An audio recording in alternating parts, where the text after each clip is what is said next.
All right, welcome everybody. We're already at chapter 9 of our functional programming course. And today, I'm really excited. Today we're going to talk about the I/O monad, the mother of all monads, or as it's sometimes called, the sin bin of Haskell. So far, we have talked about Haskell programs that can be used to write batch programs. So really we wrote just functions that take inputs and produced outputs. But we didn't speak about programs that could interact with their environment. And so in some sense we've only showed like toy examples. Calculating the length of a list, changing a string to uppercase, but not very exciting programs. And a lot of people might have the question, how can we hook up Haskell programs or functional programs in general, pure functional programs, to the real world? And in the real world, programs interact with their environment. In particular, they read values from the keyboard and the mouse and all kind of other devices, and then they print output on the screen and maybe on a printer, they write to a file, things like that. So the picture of if you look at the input and outputs of a real interactive program, it takes the normal inputs and produces the normal outputs, just like a pure function would do, but it also interacts and side effects with its environment. And the question is, how can we achieve that in a pure functional language? And to rephrase what a pure function is, a pure function in Haskell is exactly like a mathematical function that you learned about in high school. If I have a function from A to B, that means if A1 equals A2, then f of A1 equals f of A2. If I'm passing the same values, I'll get the same answers. What this equation doesn't really show is the notion of time, but really another way of looking at this is saying if I'm calling that function with the same argument twice, I expect to get the same results. Now let's look at a function, say readLine. readLine. And suppose we would give that type unit arrow string. Well, it's obvious that if I do readLine twice, that's not the same, right? The values that I get back are probably not the same. Yes, they're the same if I type in the same string, but in general, that will not be the case. So readLine is not a mathematical function. Now you can ask yourself, how on earth can we write a function like readLine in Haskell if it's not a mathematical function? So the trick we use is to use monads. And we have seen monads when we talked about parsers. And the thing is that you put in its type, you say, this is a function that has a side effect, that will do I/O, that will communicate with its environment. It's a really simple trick, and it will give us the ability for Haskell programs to deal with their environment. So when we write an interactive program, you will see that its type has type I/O of something.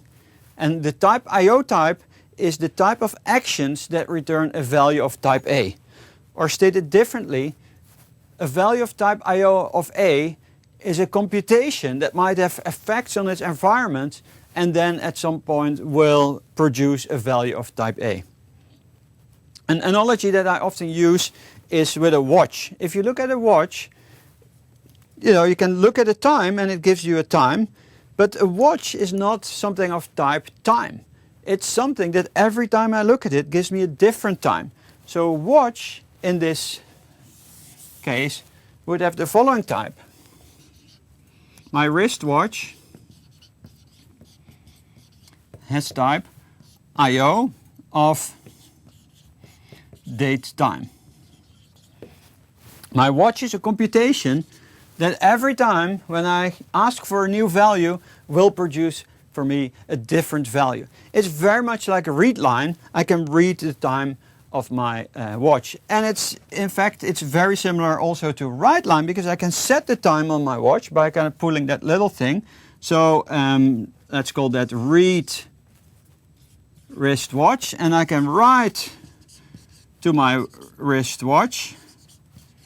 What would be the type of that? Well, I take a date time and I return nothing, because I'm just changing it, but the type shows that I'm doing a side effect on my watch, that the time is now changed. Here are a couple of other examples. I/O of Char, that's a process, a computation that returns a character as an effect of running that computation. And here we see the I/O of unit, that's very often used. That's a computation that returns nothing. In C# and Java, that would be void. So if you have a method that returns void in Haskell, that becomes I/O of unit. And in a previous lecture, I have explained that if you write a function, a normal function, if I say I write function f that takes int to unit, as a mathematical function, that is not a very interesting thing, because the only thing it can do, f of x equals, well, it can only return unit. So this is basically the only way I could define a function that returns unit directly. But when I do I/O here, suddenly I can do arbitrary side effecting things in here. So that makes functions of type I/O unit very useful and powerful, as opposed to functions of type unit, of return type unit, that really cannot do anything. The Haskell standard library contains a number of imperative or side effecting functions, and one of them is getChar. getChar is a function that returns a character, and while you read the character from the keyboard, it echoes it on the screen.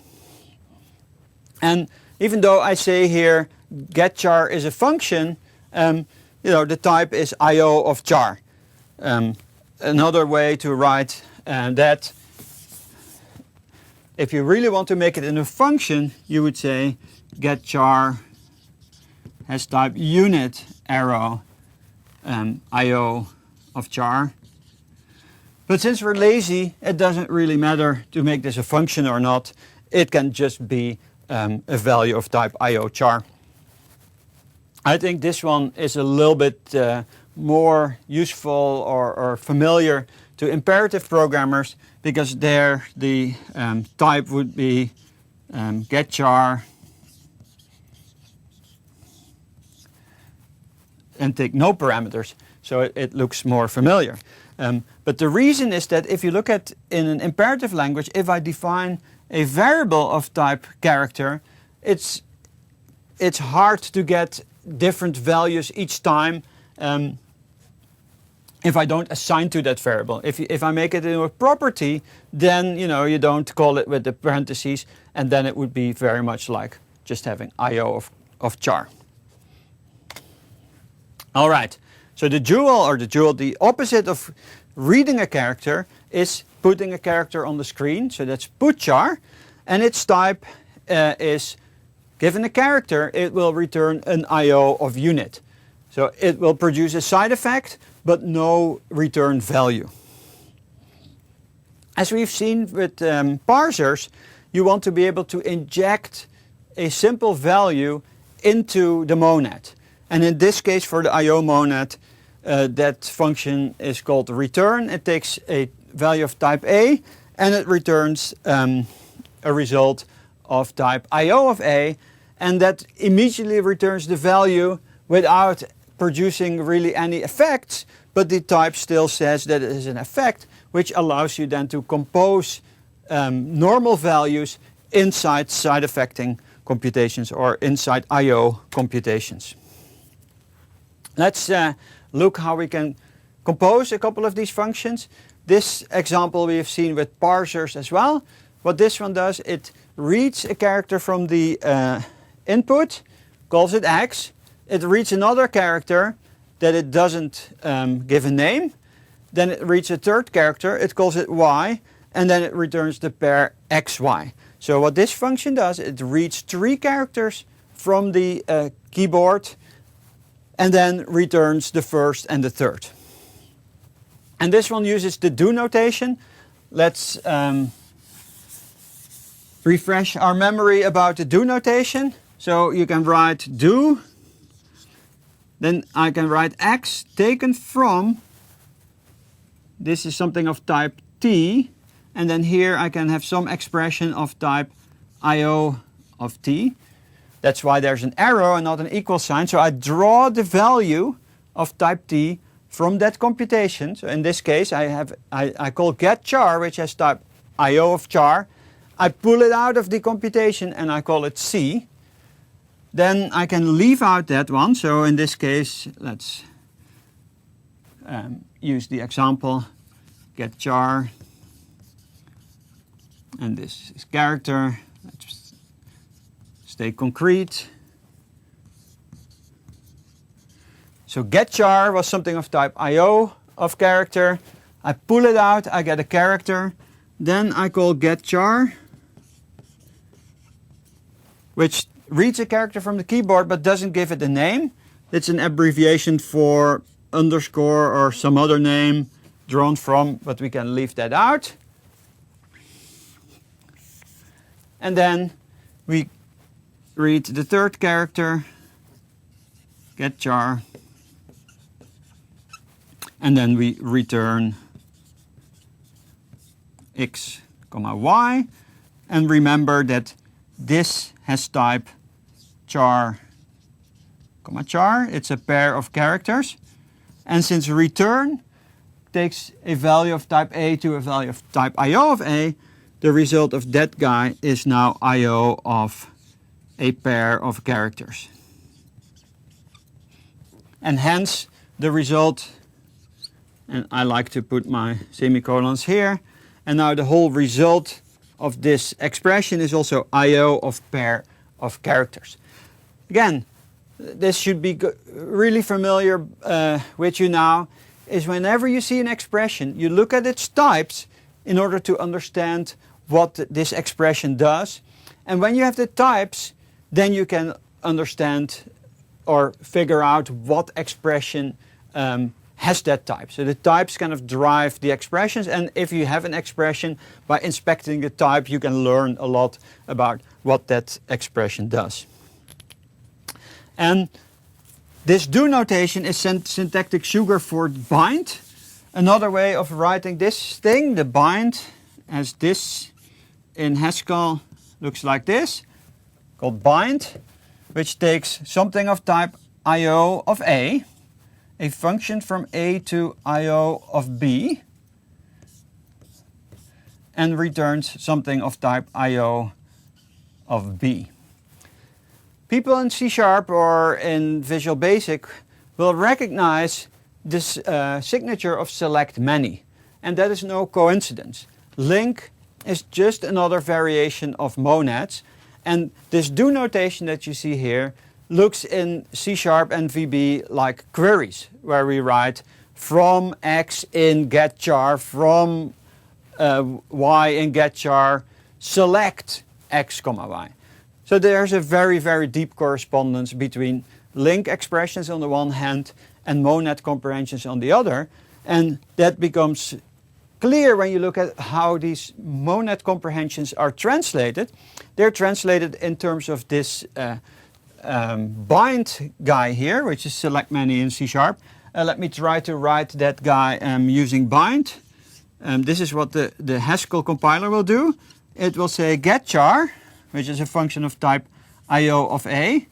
I'm calling that X, so let's say lambda X. I'm going to put here IO of B. Lambda X arrow. Now I say get char. That's the second one. I bind that. I don't give that a name. And now I say get char again, the third one. I bind that one to y, and then I say return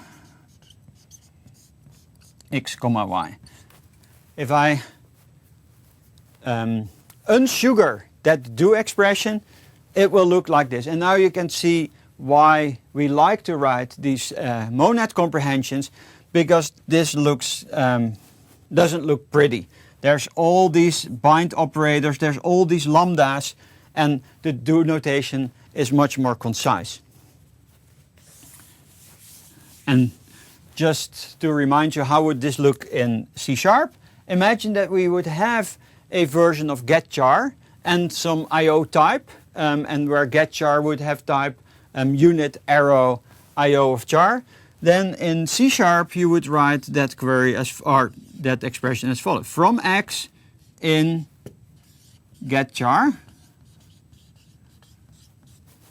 from, so C# doesn't allow you to kind of leave off the name, so I'll just use underscore as my identifier, get char.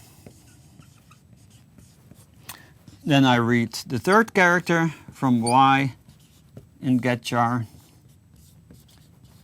And then instead of saying return, I say select new x comma y. And then this thing will have type IO of some anonymous type that I cannot write down. In Visual Studio 2010 we have tuple types, so you could do this as a tuple, but I prefer to use anonymous types. It's a little bit unfortunate that since they are anonymous I cannot write down the type, but this will have type IO of something of type X, of type char, and Y of type char. Some fantasy notation for anonymous types.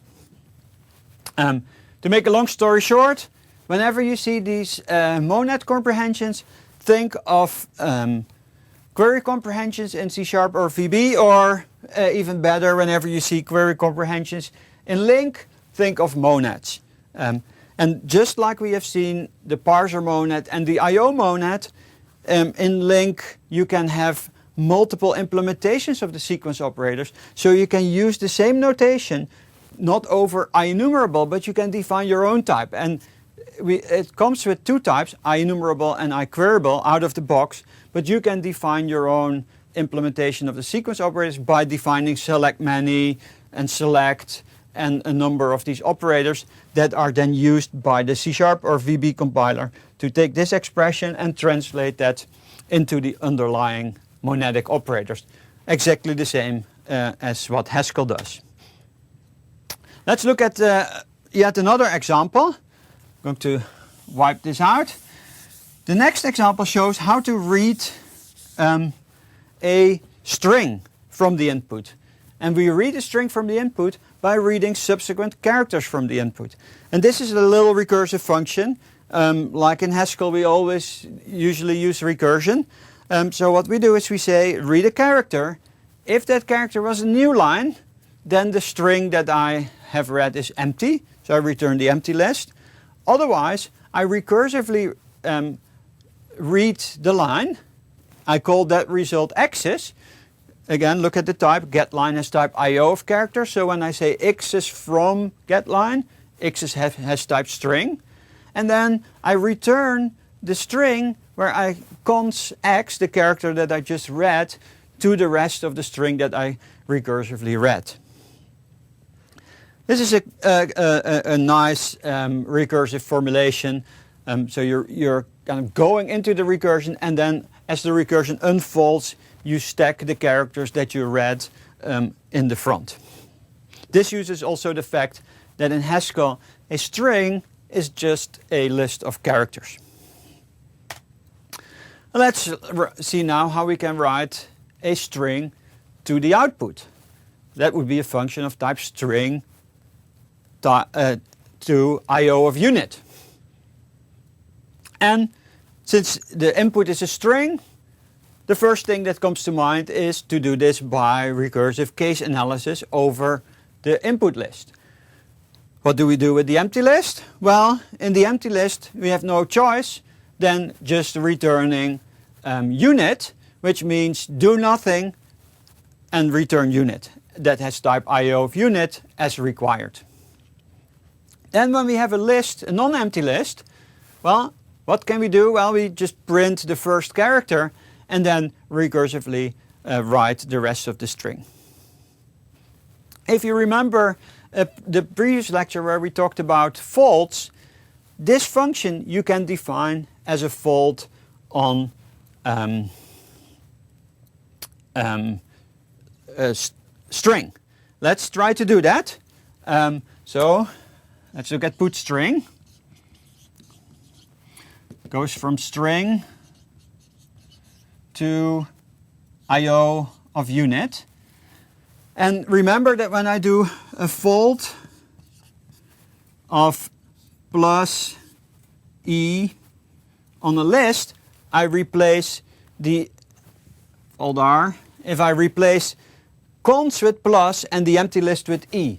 In this case, I replace the empty list with return unit. So that's easy. So I would say here return unit. And now what is plus doing? Well, plus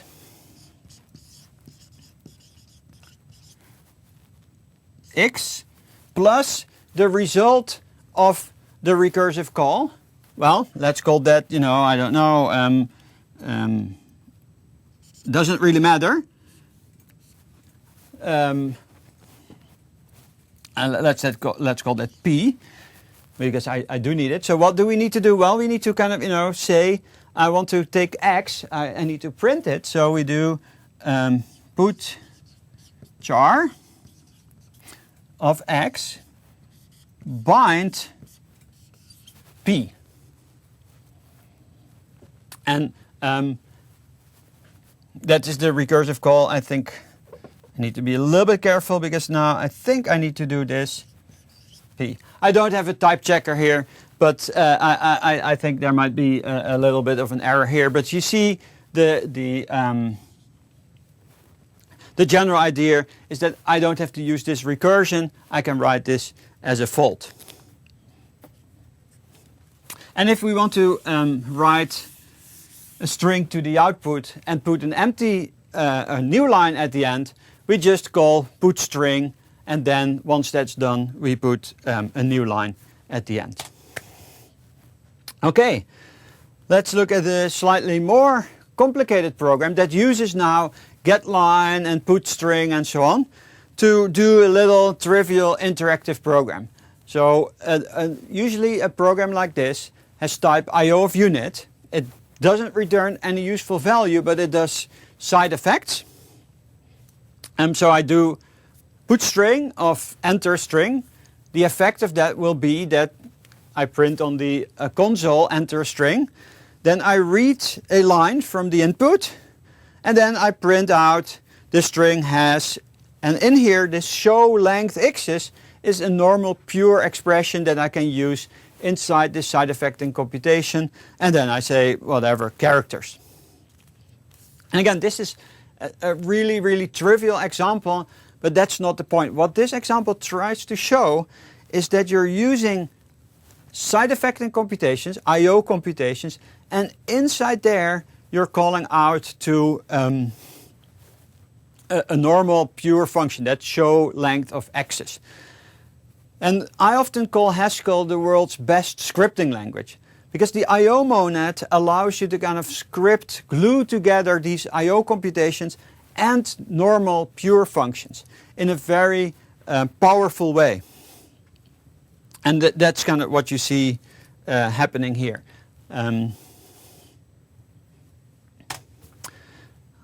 I'll come back to that a little bit more when we're going to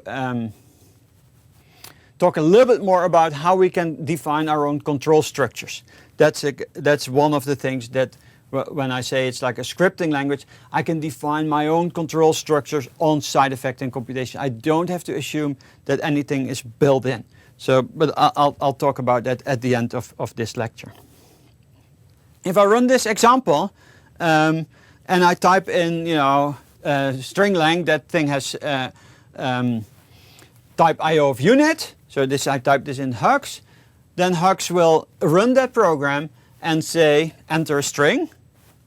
I type in the string, and then it will echo to me that the string has 5 characters. And this is something magical is going on, because if you look at something of type IO of unit, really that still is a pure value.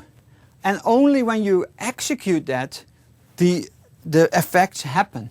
And sometimes I say that's like Haskell is cheating, because inside Haskell I'm still all doing pure functions. But then when I execute something of type IO of unit, the side effects happen. But there's no way from inside your program to kind of observe these side effects. So you really separate the construction of your program, the building this value of type IO of unit, and running it to produce the side effects.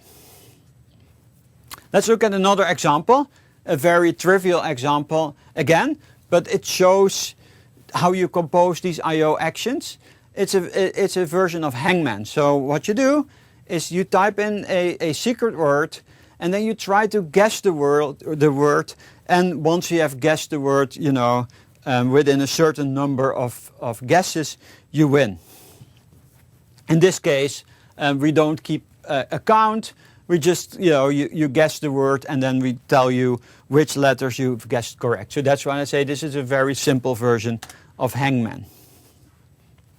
The top level looks very much like we've seen before. We print something on the screen. Think of a word. We get the line from the input. Then we print something again, try to guess it. And then we're calling this function guessWord. GuessWord, what should its type be? Let's look here. Well, since this thing has type IO of unit, we know that guess of word must be of type string arrow IO of unit. How do I know that? Well, because word comes from getLine. So that means that word has type string, because getLine had type IO of string. That's here. So what does getLine do? It reads the characters and echoes, instead of echoing the character, it puts a dash. It's like a password input. It doesn't show what you type, because the other person has to guess the word. For this, it uses another function, getCH, which is a version of getChar that doesn't echo the character on the screen. And there you see this way of doing Hux. In Hux you can get call out to primitive functions or C functions using this primitive attribute.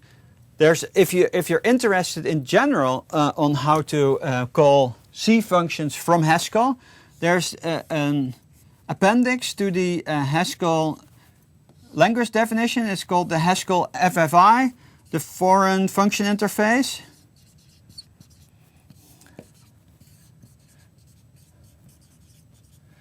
And that's a very nice document to read. It's a very powerful way to import Haskell functions from, say, C land, and to export Haskell functions to native code. People have done all kind of interesting things with that. Years and years ago, we used this to make Haskell talk with COM. And people use this still today to hook Haskell up to all kind of interesting libraries that are often written in C. So if you want to use Haskell in the real world, you definitely should learn the foreign function interface, which tells you how to import things into Haskell, import native functions into Haskell, and to export Haskell functions into native code. And whenever you import a native function, a unmanaged function into Haskell, usually its type becomes IO of Char, because these things are written in C, so they will have side effects. Okay, let's continue with our example. As I said, as I predicted, guess would have type string arrow IO of unit. And how does it work? Well, we're typing a prompt to indicate the user to type in a character, a line. We read the line, and then we check to see if the word that the user has typed is the same as the word that we're looking for. That is the word we passed in into guess. And if that's the case, we say you found it. And what we otherwise do is we print the differences of the word that the user typed with the word that, our secret word, and then we just recurse in a tail recursive way. If you remember when Don Syme did his guest lecture on F# and he talked about agents or mailbox processors, that worked very similar, where you had this tail recursive loop where you kept the state, in this case word, as the argument, and this thing would call itself at the end. That's exactly the pattern that you see here. Guess word does some stuff and then calls itself with, in this case, the same state. If you would modify this program to keep track of how many guesses there were made, you would put an extra parameter. So instead of taking type string to IO of unit, this thing would take, say, int to string to IO of unit, where int would be the number of guesses, and there would be a conditional if the number of guesses, is 0, the remaining guesses, then you've lost, and otherwise it would recurse with itself with like guesses -1. So that's the trick where you state that you pass to yourself in a tail recursive way. Now that diff function is a pure function. So this is the pattern that you see where you go outside of the monad now, outside of the IO monad, and just do a normal computation. So in this case, diff uses our good friend list comprehensions. It takes 2 strings, and what it does is it replaces each character that is not the same by a dash. So if that X is in the string, it will echo it, otherwise it will put a dash. So here's an example. If I take the diff between Haskell and Pascal, then since the A appears in Pascal, I will echo it. Since the S appears in Pascal, I will echo it. And since the L appears in Pascal, I will echo it as well. And here you see, again, I have this IO side effecting computations, and in there I'm doing some pure computations. So the exercise is to write a simple game of nim, where I won't go into this. You can read it yourself. What I would like to do instead is use the last couple of minutes to explain why I said that that I consider Haskell to be the world's best scripting language. Let's, for example, look at this program here, this guess. You see what it does is it prints something to the screen, reads a line, then does something again, and then recurses. Okay? Now that's a pattern that we saw all over again. So let's write it down here. Guess word. What does it do? It says do. Print something. Put string with a cursor. Then it says give me read. I need to kind of make sure that I copy the example correctly. Read something from the reader, from the user, get line. Then it does something where, in one case it terminates, and in the other case it recurses with this thing. So what I now, if I abstract from that, I do if some p of x's. In that case, I do, let's say I'm terminating, so let's call that terminate, and let's call that access. And else what I did,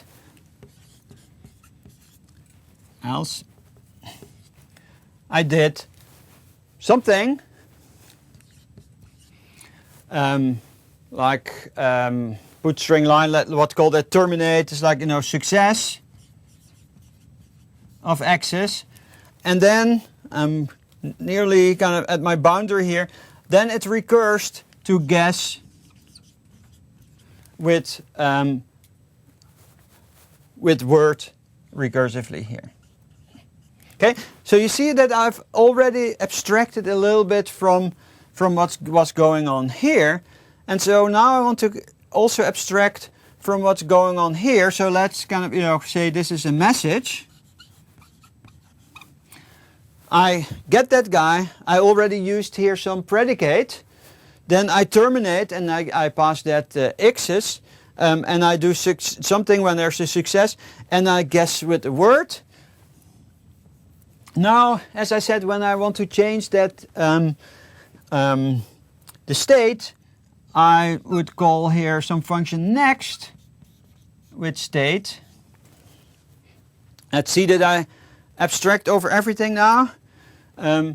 Let's also abstract from this guy here. Instead of doing a put string, we say here prelude.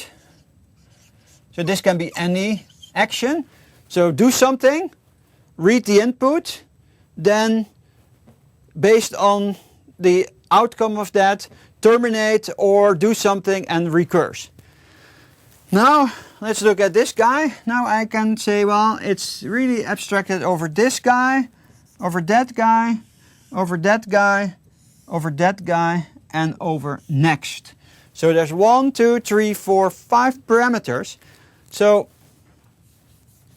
the way you could write this now is I'm just defining a new function, and let's call this P. So I pass P. Oh, that's let's call it PR. I'm running out of space, that's why I'm abbreviating. This takes P. Let's call this terminate. Let's call that T. And I pass that access. So I need to take here T. Then I do success, let's call that S. And then I need to have next, let's call that N. So I pass all these parameters here, and then of course I have to pass my state, which was word, let's call this W. And then here, instead of calling here recursively, I call this guy recursively with PR, P, T, S, N, and N, W. So now I've kind of removed everything that's specific for this particular problem. I've defined now a general higher order function for doing interactive dialogue with the user, and now I can reuse this. Let's call this guy interactive dialogue.